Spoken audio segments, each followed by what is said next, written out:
Hey guys, in this video I'm gonna show you how to get legendary fish bait in Red Dead Redemption 2. Around the world there are few special fish known as legendary fish.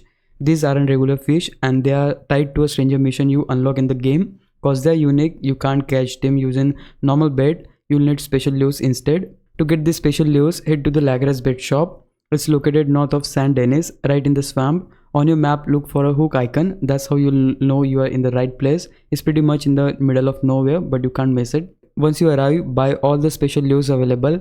These are special lake lure, a special river lure and a special swamp lure. It's best to grab all of them at once so you don't have to keep coming back later. Each legendary fish requires a specific lure. If you're fishing in the ocean, you'll need a special ocean lure. For rivers, use the special river lure.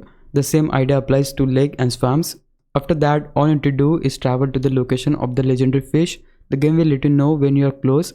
You will see a fish icon on the map with a small crown above it. Once you're there, cast your line and keep fishing until you catch it. And that's it. That's how you can get legendary fish bait in Red Dead Redemption 2. If this video helped you out, please leave a like and subscribe my YouTube channel. I'll meet you in the next one. Bye bye.